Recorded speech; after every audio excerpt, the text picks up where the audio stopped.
Hey guys, in this video we're going to talk about bass sounds. For example, making bass sounds like the one you just heard. This is the bass sound in our new Tropical Pop project file, which you can get on our website. So we're going to make stuff like this. We're going to make 3 bass sounds today. It's all going to be in Ableton's operator, which is a native Ableton FM synth. And now I'm just gonna switch to another project and I'll show you all the sounds that we're gonna make. So we're gonna make 3 sounds today. This is the most basic FM bass you can make. This is what we're gonna make first. Then we're gonna make the bright bass you heard in the track. And then we're gonna filter that bass and create a sort of old school filtered bass. So let's just listen to all these 3.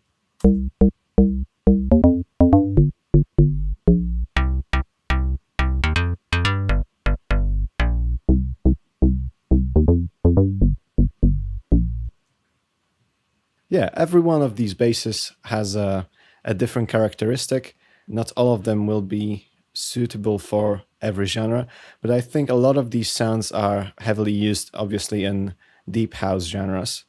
But they also can be used in future house tracks or even in pop tracks, as you heard. So without further ado, let's just close these tracks and we're gonna remake this first synth. Let's just duplicate this track. I'm just going to drag in a fresh instance of operator here. This is what it should look when you load it up from instruments and operator. And it should be just a single sine wave now.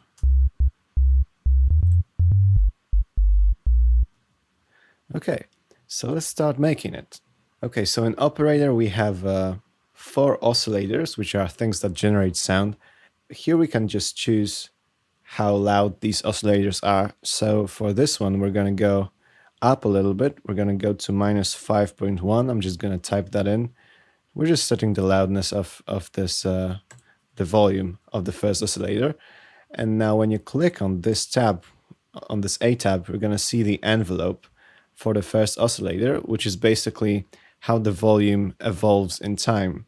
So now we're going to change the decay of the envelope. So basically, we're going to choose how long it's going to take before it reaches the sustain level, which we're going to change in a second. So let's just go a little bit down with the decay. Let's go to 519 milliseconds, and let's go down with the sustain to around -11 dB. That's just going to give it a slight difference in volume as the sound is evolving.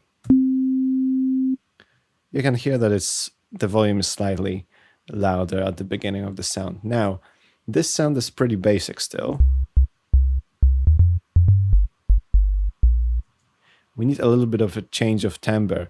And now, to get this right, we need to talk about how FM synthesis works. So FM synthesis in a nutshell is taking oscillators and routing them one into another. So in this case, we have this algorithm selected, which basically routes the D oscillator, the orange one, into the blue one, and that goes into the green one, and that goes into the yellow one. Let's just select the first algorithm here. And basically what we're going to do is we're going to take the B oscillator and route that into the A oscillator to change the timbre of the sound at the beginning. So let's do just that. Let's go with the level of the B oscillator to -11. And basically, as I turn up the volume, you're going to hear that the timbre of the sound changes. The louder the B oscillator is going to be, the brighter the sound is going to get. Let's just play a bass sound.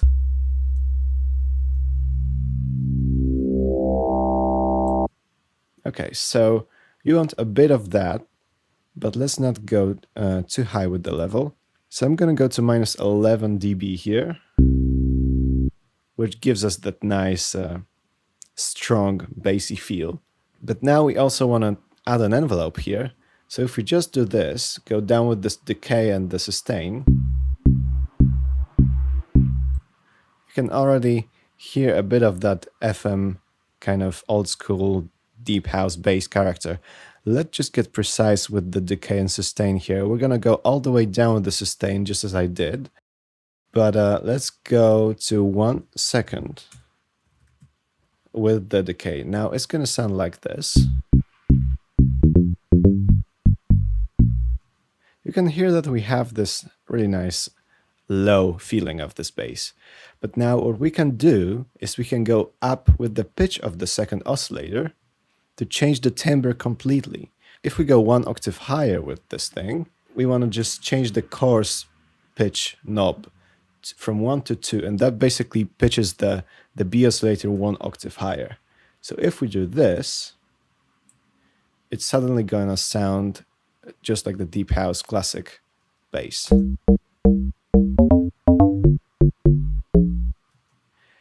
Yeah, and the higher you go basically with the pitch of the oscillators, it's basically going to sound brighter and more metallic and more interesting. But I really like this setting for this kind of old school bass.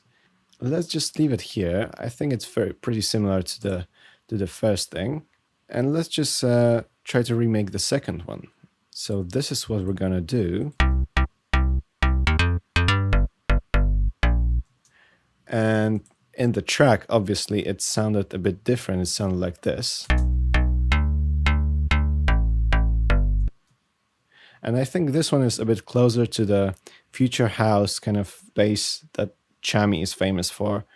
Obviously, it's nowhere close, but I think these techniques are gonna get you in the right ballpark.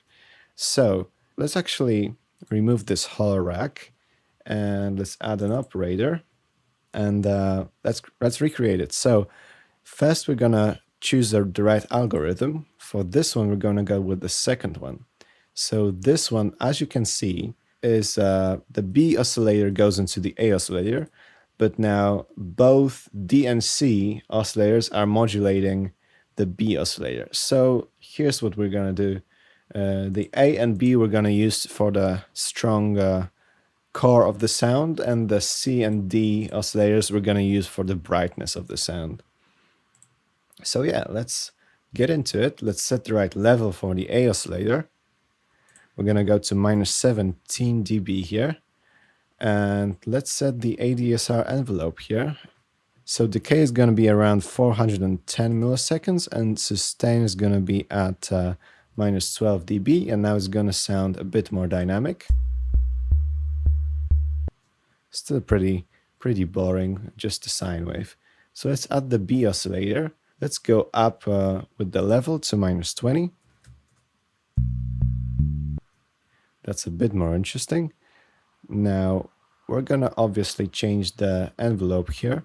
So let's go with the decay to 749 milliseconds. Oh, sorry. 749. And let's go down with the sustain a bit.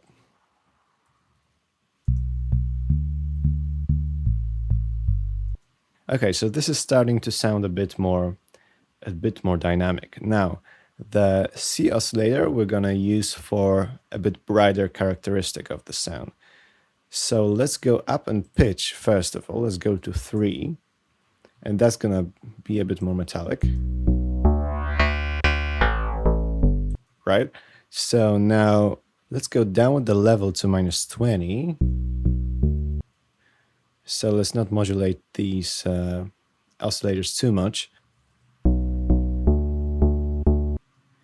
And now let's add an envelope. So the sustain, we're gonna go all the way down with the sustain, and let's choose a decay of around 2.1 seconds.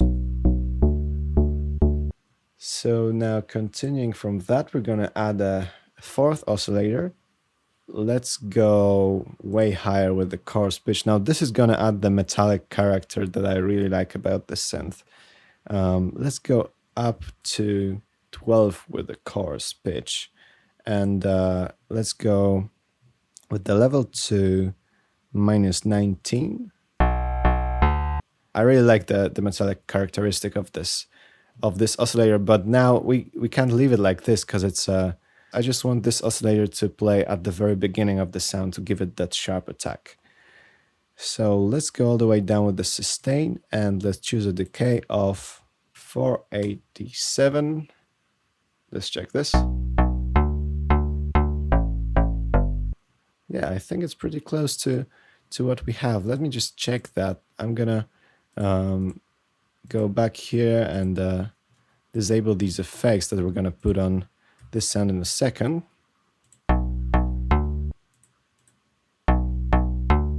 Yeah, it's pretty much the same, but you can also mess around with the tone knob. This is pretty cool. You can actually turn down the level of the bright kind of oscillators with this tone knob, and it's nothing like a filter. It's just you can tame the harmonics a bit if you go down with the tone. I think by default it's at 70 or something. We can go all the way up because we want this bright characteristic. Okay, let's add some effects onto the sound. The first effect we're going to add is an overdrive. And with the overdrive, we're going to basically boost the high frequencies here. So we're going to just choose this area. But now we're all the way up with the dry wet. We basically want to blend in a bit of that into the sound. So let's go down.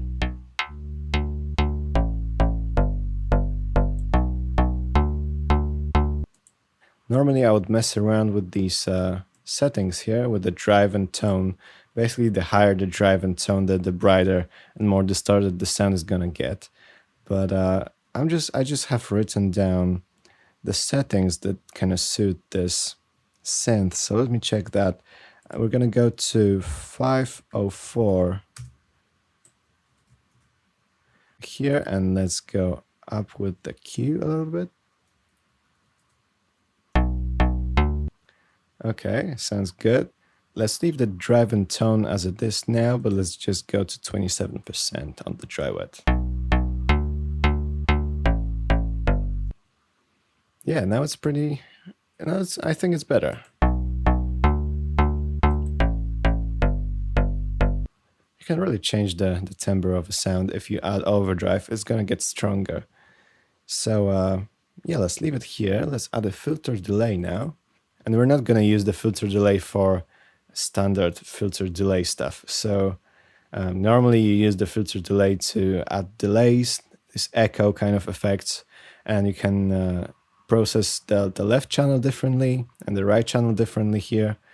But for this sound, we're gonna add a special kind of haze effect to this sound. So basically a haze effect happens when you take a sound and you delay one channel, for example, the left channel slightly, and you kind of offset it differently than the right channel. So basically the left channel would be, for example, 10 milliseconds ahead or before the right channel. What that creates is a wider stereo image.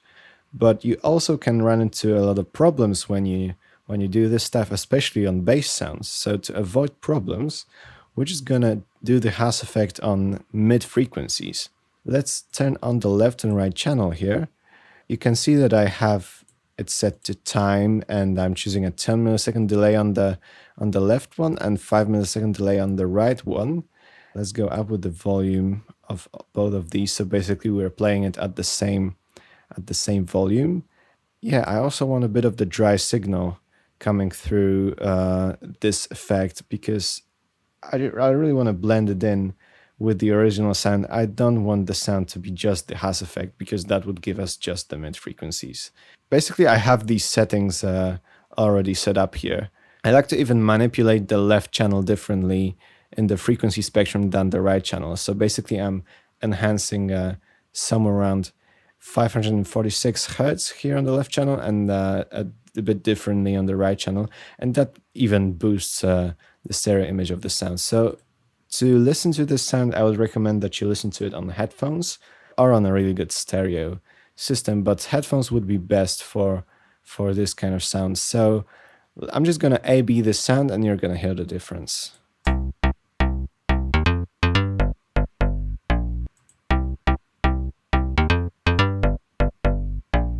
And it's gonna especially be obvious here.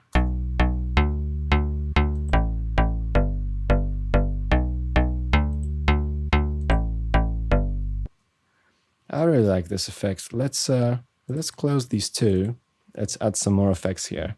I'm gonna add a glue compressor, and with the glue compressor, we're gonna basically just even out the dynamics of the synth. We could do that with the ADSR of these oscillators, but I sometimes just prefer to kind of reduce the attack with the glue compressor. So basically, we're gonna make it a bit less snappy, the whole sound.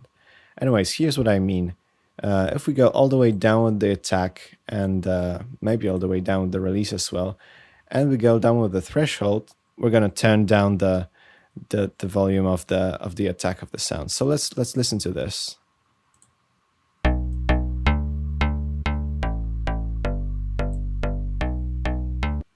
Now let's A/B it.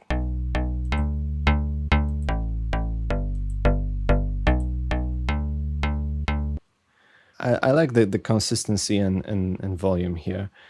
And I think we kind of turned down the overall level of the sound so we can go up with the makeup here.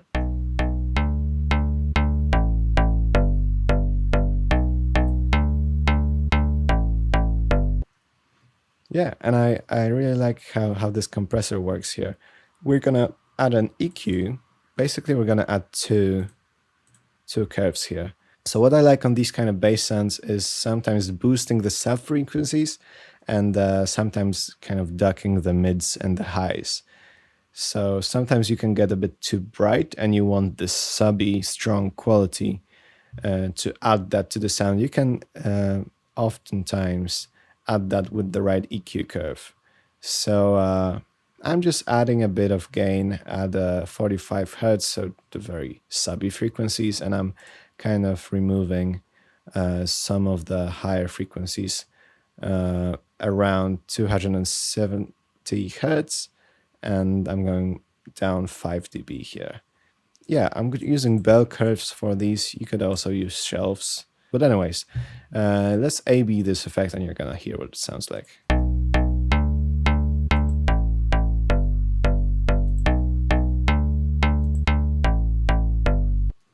I really like how the lowest fundamental frequency stands out when you do it like this.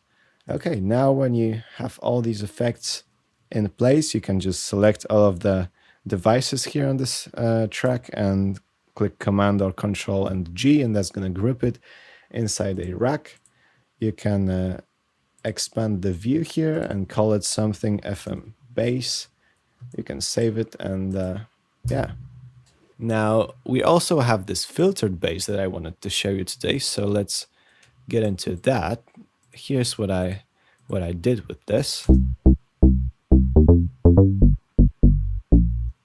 And this sound I created by removing the effects from the filtered bass, from the bright bass. Yeah, and then I kind of added a filter curve onto this. So actually, let's take the bright bass that we made. Let's duplicate this. I know it's a lot of tracks, but we're just working on this one. So we're gonna basically solo this one, remove the effects, and we can ungroup this track so it's less confusing. All we're gonna do basically here is work with the filter section here. So let's click on that. It's gonna sound like this right now. And we're gonna add a filter to add that old school vibe to it. So make sure the filter section's on. And also make sure that the envelope setting is all the way down for now. So not all the way down, but at 0. For now, we're not going to use it, but we're going to use it soon. So this is obviously what a filter does. You can cut off high frequencies with it. At least the low pass filter, that's what it's for. And for this sound, we're going to use the 24 dB curve, which is a bit more steep curve. The 12 dB one is a bit more, it lets through more of the high frequencies. Yeah, let's stick with the 24 dB curve, and we're gonna add an analog shape to this one. And these are really cool for these kind of old school basses. I really like the OSR type. What's cool about these is that you can also add a bit of overdrive inside this filter. So let's stick to this, and let's just set the frequency to the right spot. So let's go 516 hertz here, and let's go up with the resonance to around 50. So this is what it should look like in the filter section. Yeah, and now let's go up with the envelope. So we're gonna go to, so let's go to 25% with the envelope, and that's gonna give it a bit more movement. So basically the envelope is now going to move the frequency knob of the filter, and that's gonna open up the filter at the beginning, and then it's gonna close it as the curve falls down to the sustain level. So let's play it. Yeah, it's really, you can hear the filter frequency knob moving. So let's set the right decay and sustain here. The sustain is going to be at 0, but the decay we're going to do 1.37 seconds. No, not milliseconds. I guess, yeah, this is how you do it. Let's listen to it now. Yeah, let's try this knob. So frequency and velocity, frequency and key. And this is gonna basically tell this envelope, or this frequency knob to move up and down according to which key we're playing. So basically, if we're gonna play the lower keys on our keyboard, it's gonna go down. And if we play the higher keys on our keyboard, it's going to go up. And that's useful because you kind of don't want to lose the nice quality of the movement of the frequency knob. If you don't do this, it can sound a bit muffled when you play higher notes. So let's go up with this one, 86% here. And you can really hear that if we're playing the lower notes, now it kind of went down with the frequency. Yeah, and now if we play even higher notes, it's gonna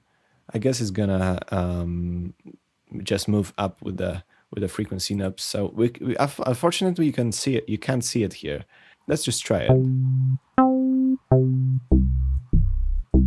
Yeah, if we play the higher notes now the filter moves accordingly. Yeah, and let's add a bit of drive here. Let's go up to 7 dB here. Let's listen to it. And that gives it this nice kind of old school drive. Let's turn off on a shaper. So a shaper is sort of additional drive that you can add if you use these analog filters. So let's go up with the drive of the shaper to let's mess around with it.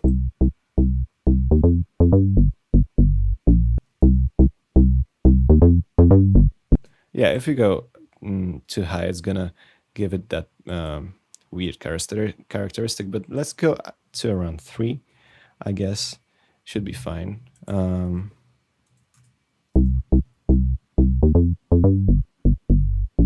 Yeah, make sure the dry wet is at 100%, but it should be here by default. And also what I changed in the sound is the ADSR of the A oscillator. I really like when these kind of old school bass sounds are have a bit higher attack than the sustain. Yeah, and I just went down with the sustain here to -20, and that basically gives the sound more attack compared to, yeah, the sustained note is a bit quieter, so the overall sound is has a bit stronger attack. So let's listen to it now. Let's compare it to the filtered bass that we were going for.